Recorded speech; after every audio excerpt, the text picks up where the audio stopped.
Well, welcome everybody to the Morning Update Show. I'm your co-host Trey Holiday, and we have another great lineup for you today. Our guy, Big O, is out there in Chicago still doing amazing work for us over here at Converge, making sure that we stay informed on all of these headlines and all of these stories that we continue to follow to make sure we're giving you guys some well-balanced coverage. And so with that, I gotta throw it on over, of course, digitally this week as O is working remotely, and we appreciate all of your efforts. I'm gonna throw it on over to my guy, Big O. Good morning. Right here back in Seattle at the ConvergeMedia studios. Only here though for a few minutes, literally. Then I'm back out of town. Thought I'd pop in here and get the headlines recorded for today. Don't worry, I'm back in studio all next week. Just a good week for me to do everything I need to do in 1 week here. Let's get right into the headlines. We're going to start with Mayor Durkan, Chief Diaz.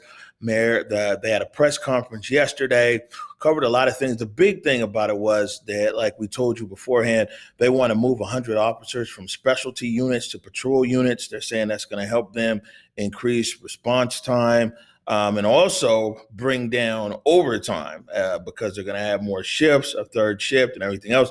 You know, it's this big article that we told you about yesterday, Seattle Times, or 2 days ago. One officer making $400,000 in overtime. So, but anyways, we got a clip right here of Mayor Durkan where she's talking about her commitment to address systemic racism, investment in the Black community. She's supposed to let us know in a few weeks this $100 million that she said that she wants to allocate towards Black communities. We're supposed to know exactly what that's going to look like. And she's still talking about reimagining policing. So assuming that Chief Diaz is going to carry forth Chief Best's idea around reimagining policing. Here's Mayor Durkan. As Seattle has demanded changes in how we do policing and for significant investments in the community to undo centuries of systemic racism, I've articulated 4 key points for my vision for the city of Seattle. First, we must invest in Black, Indigenous, and people of color communities. They have been underfunded for centuries, and here in Seattle, that is true as well. I will be sharing more later this month about my commitment to invest $100 million in those communities in a process that will be led by those communities. We also have been investing in young people and opportunity, which many of you have seen from our announcements this week. Furthering educational justice on the part of the Families Education and Preschool and Promise Levy. Going upstream is so critical, and education justice is a key to so many of the inequities that we see here in Seattle and across the nation. We also will be promoting accountability and reform, including statewide reforms of police unions. And finally, rethinking and reimagining policing, including Seattle Police Department's top to bottom review of culture and budget. While allowing us to meet the public safety challenges that we face in 2020, these changes also lay the groundwork for the future. We know that pending the outcome. Also at the press conference yesterday, Chief Diaz was asked about the current state of protests, saying that they've been going on now for several months, what he thought about it here in Seattle. And according to Chief Diaz, what he's saying is that protests here are kind of on the decline. And he's saying that the police response is very limited, or if at all. We talked about Molotov cocktails being thrown at the East Precinct and there being limited response. And he contrasted that against Portland. Here's a clip right now. Other questions have kind of gotten at this, but can you talk about, we're now in the 3rd month or 4th month of demonstrations and how you think your strategy for dealing with that is shifting at all? I think honestly, many of the demonstrations that we're having on a daily basis are actually requiring less response. And even as of last night, while there was a group that occupied and did throw Molotov cocktails, you didn't see the police around, making sure they were monitoring them or moving the crowd into some confrontation. We were actually taking a very hands-off approach. A part of that is we have many demonstrations that are occurring that don't even have a police response at all. And I think once we get to that level, we're not right now. Portland is still experiencing a nightly demonstration with violence throughout their time. And we're actually seeing less of that confrontation, but however, we're still seeing that confrontation occur at times. And so we just have to make sure that we are prepared, but we just want to make sure that everybody is safe at the end of the time. All right. In social media news, the president broke out the Twitter machine and is threatening to defund cities like Seattle, where he says it's lawless and it's out of control, and weak mayors and some of everything else. Of course, Mayor Durkan, always quick with the clap back. She hopped on her Twitter as well. Here's a clip right here from King 5. Good morning. So for several months, protesters have been marching to defund the police. Well, now the president is out threatening to defund these major cities that have seen these large demonstrations, some of them that have turned into riots. Now, this includes Seattle, Portland, New York City, and a handful of other cities. I should mention all of these cities listed are run by Democrats. Now, in the 5-page memo from the White House, the president claims that these cities are allowing, quote, anarchy, violence, and destruction. Seattle is actually the first city specifically mentioned in the memo. The president talks about the Capitol Hill organized protest, claiming the local government effectively endorsed lawlessness with the CHOP's existence. Federal agencies have now been asked to come up with a plan that would restrict federal grants from going to these cities like Seattle and Portland. In a tweet last night, the president said, quote, "My administration will do everything in its power to prevent weak mayors in lawless cities from taking federal dollars while they let anarchists harm people, burn buildings, and ruin lives and businesses." So it was a few hours later that Mayor Jenny Durkan here in Seattle actually retweeted that from the president. She followed by a long thread on Twitter calling the president's memo a way to distract people from the more than 180,000 people who have died from coronavirus. She goes on to say the city, Seattle, will continue to address systemic racism, gun violence, and equality. Now, this move from the president is likely to face legal challenges. In fact, Durkan, in that thread, she actually mentioned that, in her opinion, it is unlawful. But for the president, this goes along with his message of law and order. Live in Seattle, Callie Greenberg, King 5 News. All right. In an interview with King 5 yesterday, Chief Carmen Best said that she feels that her retirement from the Seattle Police Department is actually a good thing because now people like the city council are paying attention to the police, and perhaps communication might increase between the police department and City Hall. One of the reasons that you said you'd step aside is you just couldn't bring yourself to cut rookie cops like that young gentleman, that African-American man who looks up to you. That seemed to be very close to you in your heart. Are you worried that people like him may see you as quitting and walking away at a bad time? Yeah, I think that the fact that I have decided to step aside and move on has actually helped the department. People are paying attention now. They are laser focused on what is happening in public safety in the city. They are rising up and trying to make sure that they hold City Council accountable for the decisions that they're making. The discussion, as you know, has increased and intensified, and it was really important. And there may be a possibility that we're not going to have to lay off as many people here. So for that reason, I think it was a good thing. It was necessary to do. All right. Good morning from Chicago, Illinois. If you were watching the show yesterday, you know that me and Youngo over here, we took the flight from Seattle to Chicago to get him settled at Loyola University, which is right over here across the street. But that being said, let's get into today's headline. This from the Seattle Times. Private security hired by Seattle Parks after police cleared Cal Anderson chased away on first night. Man, Cal Anderson continues to be a flashpoint, point of contention, and some of everything else.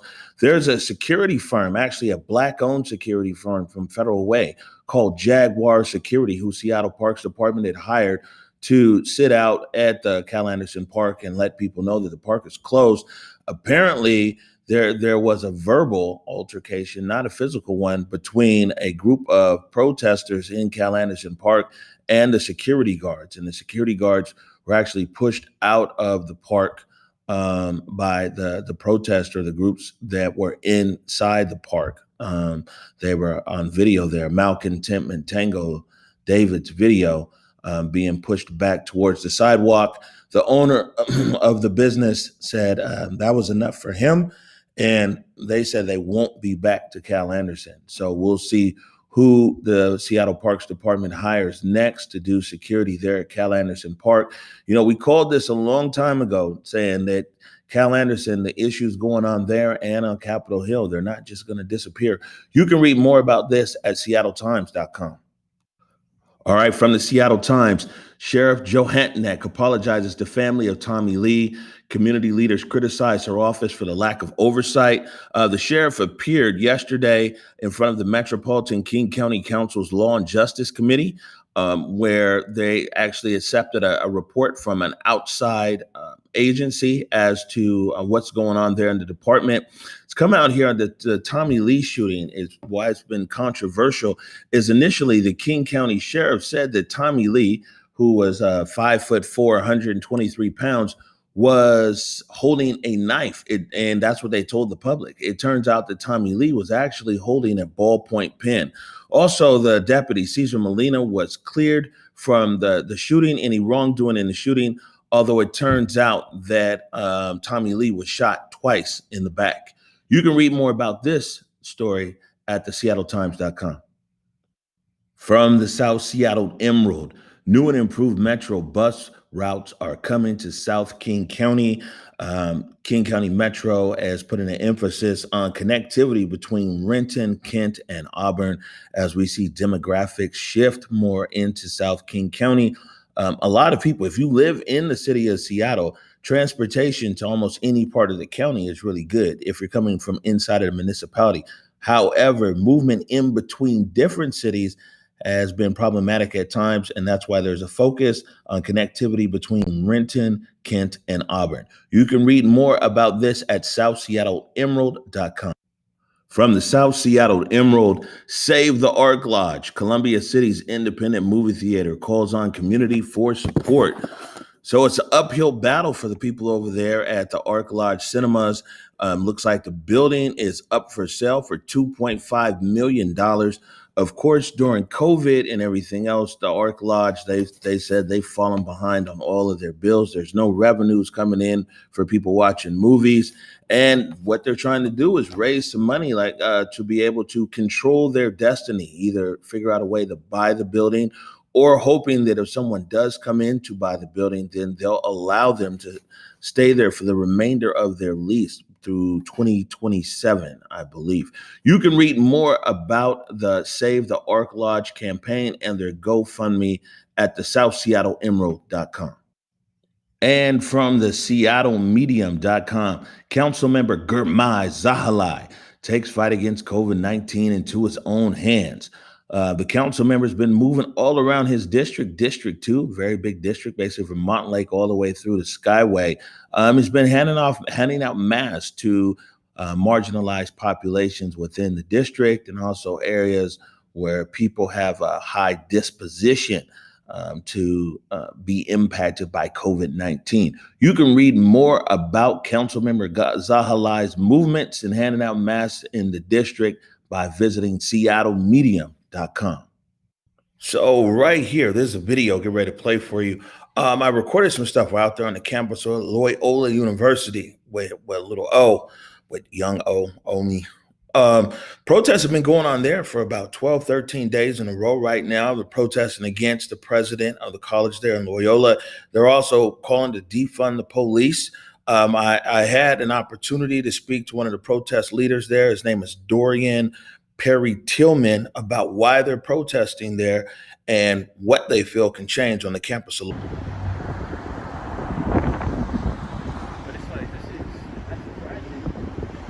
So we are Loyola University Chicago students. We've been protesting. This is our 11th day out here.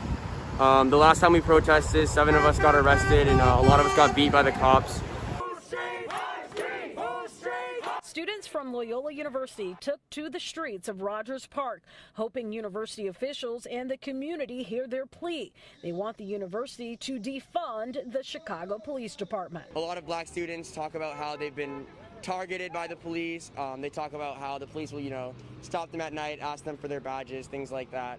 So we're trying to get our school to stop funding the Chicago Police Department. For the past 4 days, students have marched, saying the school president, Joanne Rooney, has been silent on issues surrounding blacks on campus and around the country. Loyola University Chicago has chosen to say nothing about Black Lives Matter.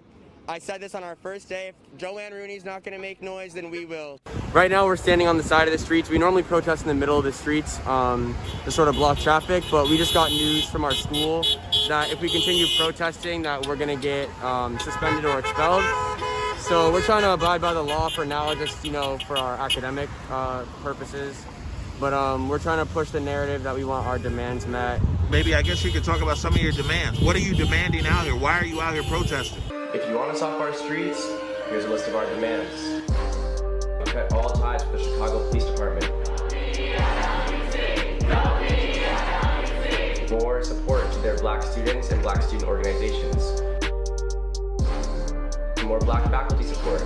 We demand a public forum with President Joanne Rooney and a public apology for the lack of acknowledgement of black struggles both on campus and in our world today. We demand a public statement from Loyola University Chicago affirming that Black lives do matter. Black Lives Matter! Black Lives Matter! We demand that Black History Month be formally recognized at Loyola University Chicago. Cut ties with our mark. Emphasizes the Black Cultural Center's suggestions and recommendations. You need to start. You got a sign here that says white silence is violence. Bunch of protesters out here. Why exactly are you here today? I'm here because a lot of my friends here have been racially profiled and are not treated the same way as non-black students at Loyola. And as somebody who believes that we are all connected to one another and that it's important to help each other and serve each other in what ways is necessary, that's why I decided to come out here, because we all need to be here for one another, even if it doesn't impact us individually. Okay, and what are some of your other demands? We want a public apology from President Joanne Rooney for the way that she treats black students on campus. How does she treat black students? She completely ignores us. Joanne Rooney did not want to make a statement about Black Lives Matter. She finally emailed us about it, but the school has still not made a statement on anything that's been happening for the past couple of months. We're demanding more support for our clubs that are run by black leaders, things like the Black Cultural Center. We want more spaces for them. We want more support for our black faculty because they're contractually not allowed to protest with us, so their demands aren't really being heard. Mainly what we're here doing, the Black Cultural Center, they released a list of demands, and we're here to amplify it in a way that they can't, since they're a school organization and we are not. I want people to know that Loyola University Chicago claims to be a school that prides itself on social justice and its Jesuit values, and they have just been lacking extremely in that. So we're taking what we learned as students learning Jesuit teaching to fight back and to say that Black Lives Matter, even though Loyola University Chicago refuses to say that Black Lives Matter. And we're just going to continue fighting. They can arrest us, they can expel us, whatever they want. We're going to keep fighting because it's what we have to do. If not us, then who will?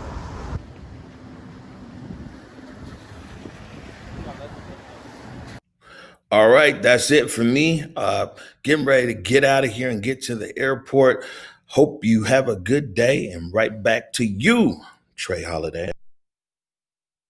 Well, awesome work, Omari, over there holding it down. And to all of those students, I just literally said, Omari knows me well. He knows how to end his clip with something that's going to motivate me. And, listening to those young people out there, to be honest, it is the growing sentiment that's happening across the nation. For those who are not comfortable and who want things to stay the same, just be okay with being a little bit more flexible and starting to stretch your mind, because this movement is not dying out. Clearly, it is the youth who are picking it up and taking the mantle, and honestly, it's happening globally. And so you can't be upset when the youth begin to voice their voice and actually utilize their stake in this country. So great work, Omari, and great work to all of you out there who are utilizing your voices to speak up. You're watching the Morning Update Show. Stay tuned. We'll be right back. We're right here at East Precinct. It doesn't get any closer than this right now.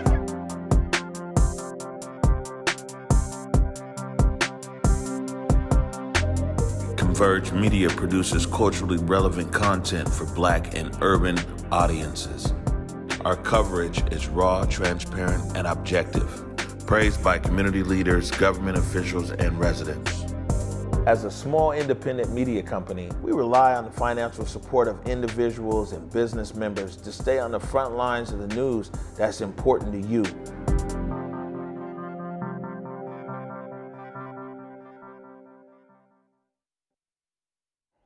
Welcome back, y'all, to the Morning Update Show. I'm your co-host, Trey Holiday, and you guys are getting to know this brother pretty well. This is one of our producers doing amazing things on the ground and also behind the scenes. Give it up for Jake Grobrot. What's up, bruh? What's up? It's good to see you. Yeah, thank you for giving me some, some good old 1-2 support with my guy O out of the Yeah, just bouncing it out a little bit. Yeah. I appreciate it. Yeah, I'm glad, Well, you got some great clips for us, too, that you've lined up for us. I know the first one is really about the youth. We just went from one youth to, in Chicago with O covering that. Youth are really speaking up right now. Well, yeah, we got a store called Can't Blame the Youth that actually, unfortunately, as a brick and mortar store, just closed down.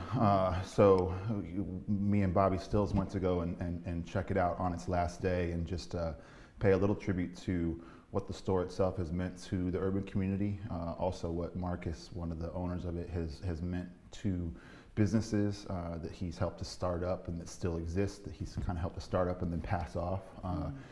So yeah, I mean, we went out there just to ultimately kind of, just like I said, pay tribute to the final day of it being open just last week. Wow. Well, let's go ahead and roll this clip so folks know what we're talking about. Here it is, Can't Blame the Youth. For my peeps in the 206, it's time to blast off.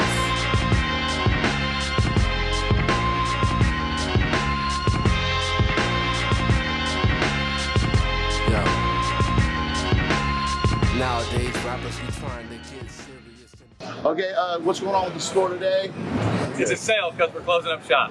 All right, now for the future? Does that mean that the brick and mortar is closing? Can people still get your stuff online? Yeah, brick and mortar is done. We'll still be online. We're still pushing. We got drops coming up, so we're still moving. So everything's going to be online. You have a website for that? Yeah, can'tblametheyouth.net.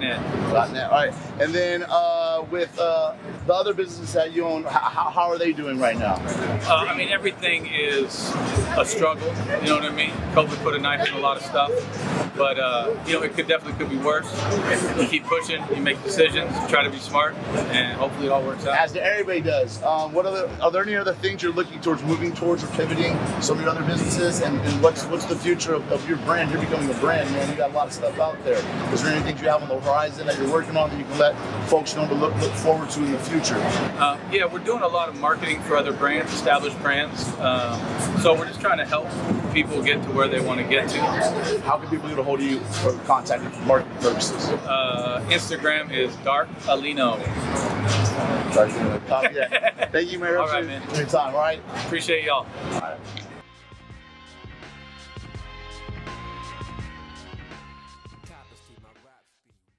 But all right, I have one just like this from Life is Beautiful. This is fire. So that's all from them? First of all, I want to say thank you.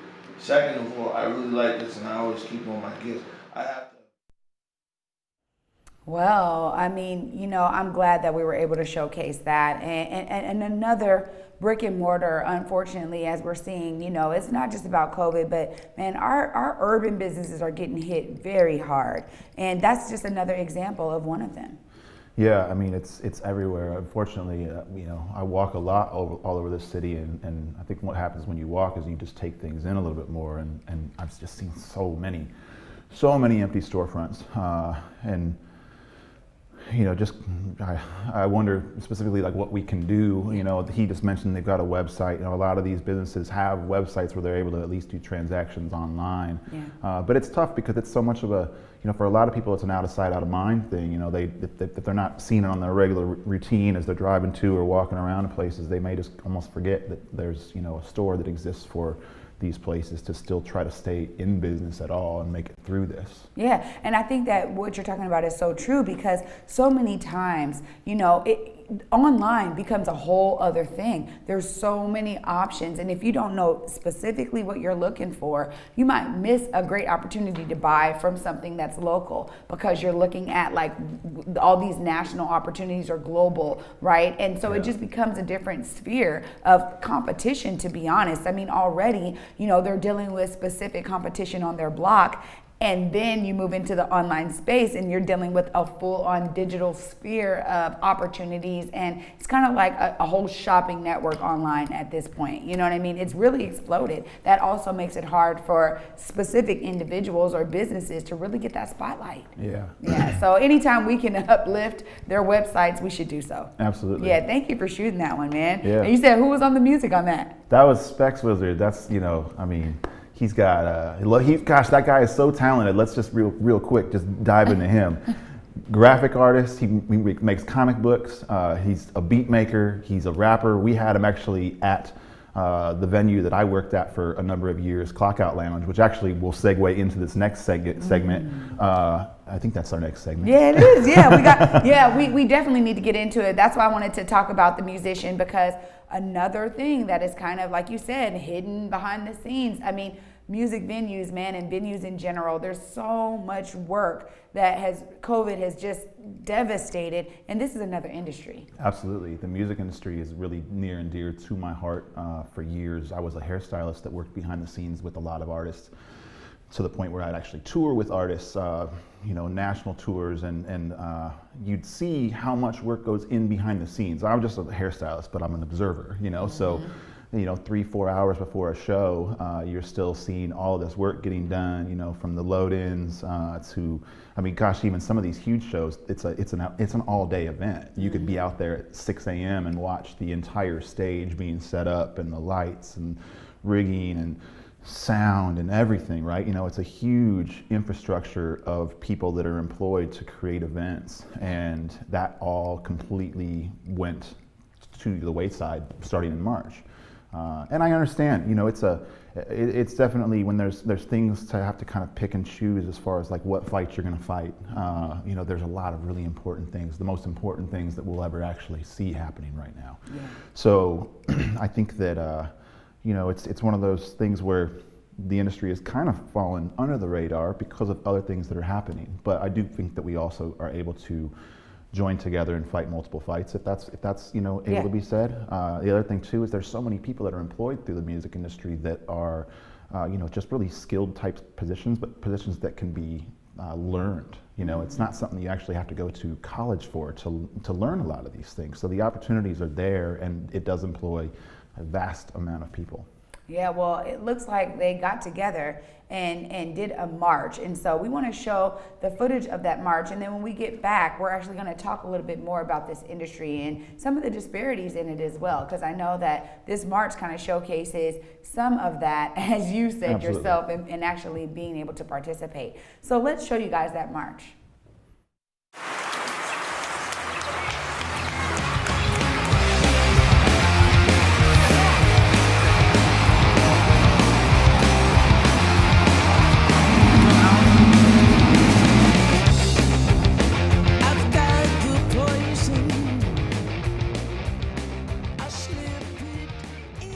Why don't you tell me a little bit about what's happening today? So this is an event for people who work in live and event industry, and we are looking to basically get the government's attention to extend PUA and to just have people have some awareness of the fact that we've been out of work for 6 months. We were the first to close, and we'll be the last to reopen. The vast majority of the 2 million people who work in live events are out of work for the foreseeable future. So I am where I am and who I am largely in part because of the music industry. When it all comes down to it, when this industry starts back up again, it's going to be the local artists that are the ones that kickstart the entire thing, because they're the ones that have the ability to immediately up and start playing a show.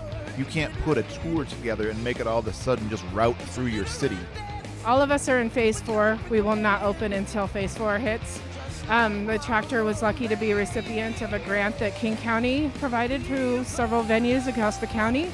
But it is just a drop in the bucket. We're so grateful for it, but it is something that we need to continue doing looking at hopefully the Save Our Stages Act or the Restart Act to get federal assistance, and also programs that we're working on launching right now.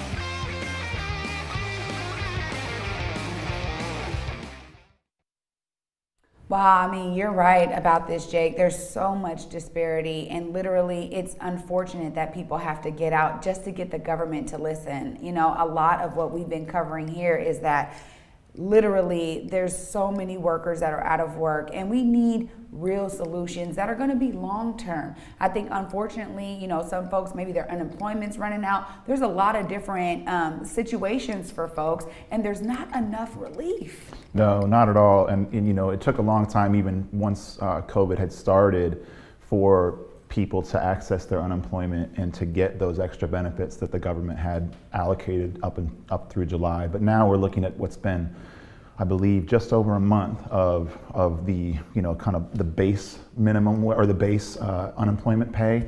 And for everyone that I know who's on that, it's just not enough. I mean, it's like, it's actually, it's insulting. Yeah. So it shows a lot of the disparity, you know, just from what the average actual worker, you know, is able to even survive off of. That it just, there's not enough going around for people. People work incredibly hard and don't get paid nearly enough. The other part of disparity that I noticed even in that march itself, and I think this is a call to action that the music industry can really, you know, focus on whenever we come out of this, there needs to be more of the BIPOC community represented. You know, that march was important, and it's an important segment of you know, the community that's out there working. But at the same time, too, it was a very white march. You know, so, and I talked to Proof later on in the evening. We all know Proof. I'd like to talk to Proof later on in the evening, actually, at the end of the march, and he said, "I didn't even know that many of these jobs existed." And I think that's something right there that, like, okay, well, how then as a music industry can we, you know, be actively working towards bringing more people of color into it? Because again, as I said, it's not something that you have to have had like some kind of crazy, you know, extra education for. You know, you can jump right in. I'm a door person at the Clockout Lounge who also does social media and marketing. I'm one person that doesn't have an education that is able to at least work within the industry. You know, like what else can we do to, you know, and I asked that like genuinely, like to the community itself, what can we do to make sure that there is a better representation of people in this? Because what I saw was not the representation that I want to see just in the world in general, right. You know, in every aspect of the world. Right, so. Right. You know, honestly, I'm glad that there's voices that are speaking up for this and really asking for some real diversity and inclusion. We know D&I has been a huge issue in Seattle. So many corporate spaces have been talking about diversity and inclusion, but really at industry levels, we need to be understanding pipelines and pathways that create those opportunities for, you know, inner city youth, for urban youth, for Latino youth. I mean, literally, there needs to be direct pathways, and this is why I think there's always a collaboration between, you know, some of these industry sectors and like community organizations, because who is connected? You know, how do you get connected? And so this is a great segment for us to be able to dissect a little bit of that. We know that COVID is hitting industry hard, but we also know that after COVID, we want to come into something way better than what we went into it with COVID. And so I think that this is a great opportunity, like you said, for the music industry to begin to tackle these things and find out what they're going to do differently, what the venues are going to do differently in terms of marketing these opportunities, right? So I love that. And the other thing too, and I would like to say, is that the venues themselves, the importance of them, whether it be, you know, a theater, you know, a music venue, anything that is a space for art to be shown in a live kind of way. It's not just the people, obviously, that work there, but it's also the artists, the musicians, the you know, the actors that are the people that are on the stage, and that is also such a huge amount of people, from the local to the national and the world stage. And there is a lot of representation in that, obviously. So we are, you know, that's the other thing to think about, is that when that industry, you know, I guess what would be the word for it? Kind of caters, or you lose a lot of opportunities for people out there just in general. So when it comes down to it, when we get back into things, I want to see some live events. I want to see some live music. We've been fortunate, in just this small capacity to see some outside. When CHOP was happening, Marshall Law Band was out there, and we saw Shayna Shepherd, performing. I've seen some people that have been out there doing some stuff in unique and creative ways, but I want to see a show. Yeah, this is why it's so important. I think that when we talk about these First Amendment events that have been taking place all over the nation, I know right here in Seattle, being a part of planning a lot of that, we have been literally we still need to showcase our local artistry. We want to bring in people who are doing paintings. We want to bring in these musicians. And I love that we dedicated just one of our events this summer, our Pay the Fee concert. Yeah. And I think that was another representation of just hey, we want to showcase you guys and your amazing art. And, we want to also provide a space for people to get to know you as artists and get to know what you stand for, which I think is so important right now in this time, because a lot of people are now going into and being like, well, what do you actually support? If I'm paying money to come and see you, let me make sure that you have the shared values as me. And so many is actually going deeper, which is nice to a certain degree, because we do need to know who people are. So totally. Thank you for that, man. Yeah. And for our Throwback Thursday, oh my goodness, you were able to catch up with Pops, one of the legends out here in Seattle. Yeah, he is a legend. He's an inspiring human being. I could hear it in my voice when I talk about him. He really impacted me. So the throwback goes back to the last night of 2013, the first morning of 2014. Just New Year's Eve to New Year's Day, and it's a pretty awesome story. Oh, I'm excited to share this one, Jake. You guys, we're going to show you this one. And, once again, giving lots of love to the legacy of Pops. 2014, let's take it back. 2013, December 31st. I had just gone and watched the fireworks on top of the Space Needle. 2013 for me was the most tumultuous year that I've ever gone through. I had cancer. I was going through a divorce. I lost my daughter in that divorce, and I haven't seen her in now 5 years. I ultimately ended up losing the business that I had. I transitioned from having done hair for 13 years into a photographer. And I decided at the start of 2014, that what I was going to do was I was going to do a daily photo project. And I was going to find a way to take a photo every single day.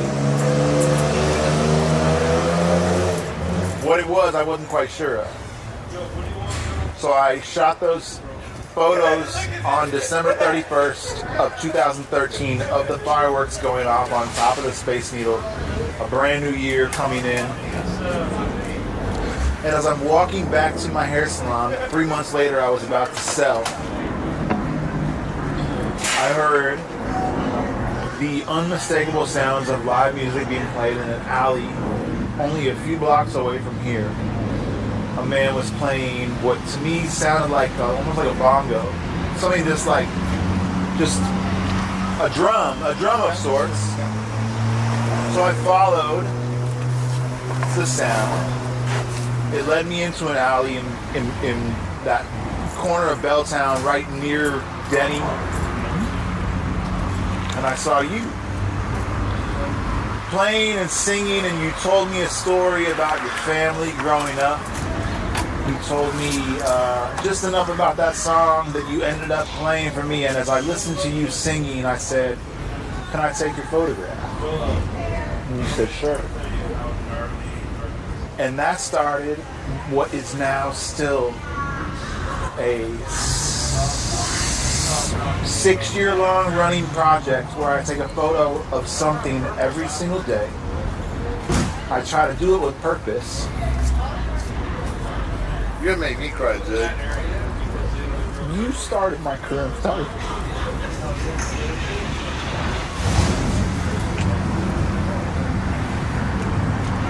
And you started. It wasn't just that you started my career in photography. You gave me something else that was different than what I had done for my whole entire life up until that point. And so I did that. I did that every single day for the entire year of 2014. I took a photo. What I decided upon was that I was going to take a photograph of a person. Because I didn't have a purpose yet, and you gave me that purpose. And so for that whole year, I took a photo of a person, a different person, every single day. And I tried to be as purposeful and as poignant with my interactions as I could possibly be. Because you inspired me that night with the information that you gave me, the stories of growing up, that song that you sang to me, that moment of change between 2013 and 2014, a year that was my worst ever, and a year that became one of my best ever. I haven't seen you since that day. Yeah, moved away. You moved away. I heard that you had died. I wondered in my time completely since, wondering what happened to you. I've never been, you gave me your email address, and I believe that I sent those photos over to you, but I that was all that I could ever do. Stolen phone. Which is not uncommon, I'm sure. You probably still write experienced a it song multiple today. times. Jake, make sure you get his audio from Mike. I still write a song today. I remember a song with my grandmother's 52 Chevy. Yeah. Yeah, you want to hear it? Yeah. Oh my God, this is so incredible.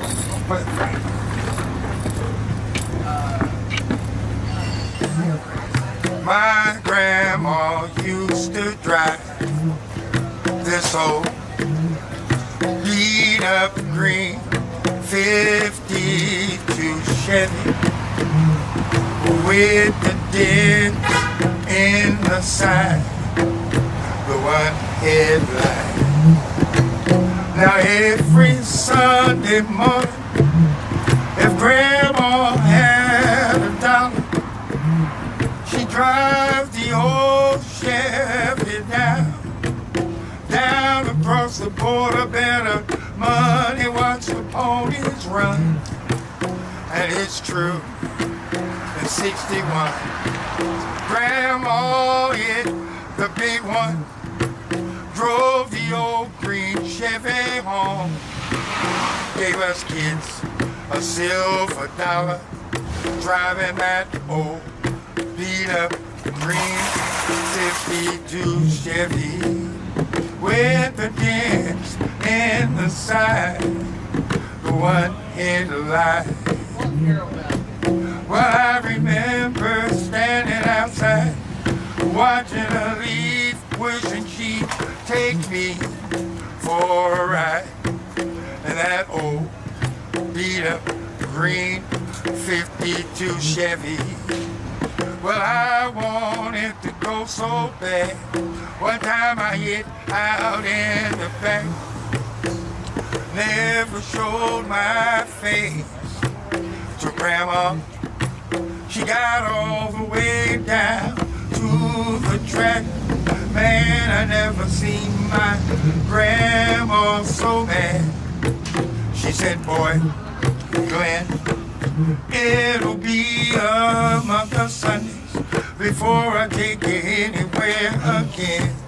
And I remember how I cried, but I remember how glad I was to get to ride with my grandma in that old beat up green 52 Chevy with the dents in the side, one headlight.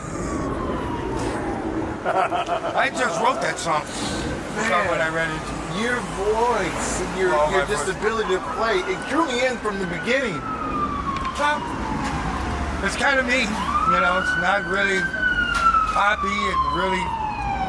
No, it's just soulful, it's real. Just me, my way of telling my story. Yeah! Which makes it a lot of fun. Must be selling donuts. Which makes it a lot of fun because I don't have to be sound like anybody. I just have to be reverent to myself. Absolutely. Which makes it easy. I don't have to, jack myself up because it's just me. 6 years difference. You played for me out here, and I said immediately, I know who you are. Right. I feel praised you get that photo. Oh, man. I looked at the photo. Oh, God, I remember that. I remember what I was wearing in my head. I do too. Yeah. Those were the days. That was back when Seattle had people outside. Yeah. Mind you, folks, we're sitting here in the middle of a virus. I feel guilty. I should put my mask on before I get it. You know what? I've been through some stuff with you that you never know, because you gave me inspiration to start something different, to jump off a cliff that I wasn't quite sure what was going to be on the other end. Yeah, because you do a photo a day, I write a song a day. Yeah, that's so cool, man. Yep. Oh, God. It's like, if you're not doing nothing else in the world, create something. Create something. Something. And there's no better time than now. Oh, God. I've never been a photographer, but I bet I could have fun doing that. Yeah. All this stuff. It's art. All this stuff. The shade. Real hot. In the shade. Never gets that warm here. You gotta go to San Diego. Pops, hey, real quick, because we don't got a lot of time. What's a way that we can help you? How do you need to be seen and loved and appreciated? What you're doing, that's all I ask. Nothing more. You've given to me so much. Well, good. I'm glad to see you, because you know what? I love this. I love that. Do you know that feeling of, after all these years, 6 years, for you to look at me and go, wow, you did something really important for me, and I really remember you. I live on that. I do. What more can you ask for? Yeah, that's the ultimate compliment, to be remembered. Hell yeah. And when they thought I died last year, it was really nice to walk in here and find out people actually really gave a damn that I was still alive. Man. You matter. Yeah. And so this is a fact. Black lives matter. You have changed lives. You know what really matters in my black life? My life, your life, everybody's life. Let's keep living, keep loving, living. Yeah. What a great story, Jake, man. Clearly, he has made such a major impression on your life. Yeah. And probably the lives of so many others. Yeah, if I'm just one person that, have one interaction with him, and 6 years later, 6 years later, I still think about it, and I still do the thing that came from that interaction. What more could you say? Absolutely, man. What a great way to end our show today. You guys know we got to end it right and do it in style. Jay gets to stand with me. All right, you got that camera raised. I'm a tall man. I'm a tall guy. You see this guy. You guys, we so appreciate all the support and love that we're getting out there in our community. We thank you all so much. And if you're liking what you see here at Converge and on the Morning Update Show, don't forget to tag a friend, share it with someone else who hasn't seen our stream. We want to make sure that we're providing well-balanced coverage for you guys and coming from a community perspective. We appreciate all of you guys watching. And with that, Jake, we get to say peace. Peace. Every voice and sing, dealer than heaven ring with the harmonies of liberty. Let our rejoicing rise as the listening skies. Let it resound loud as the rolling sea.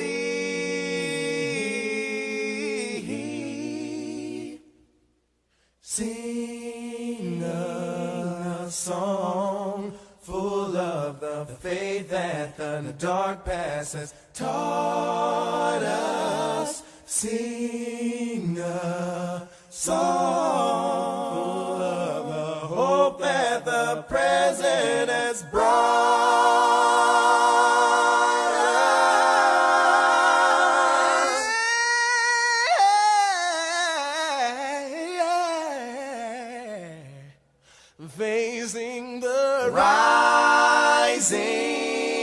inside.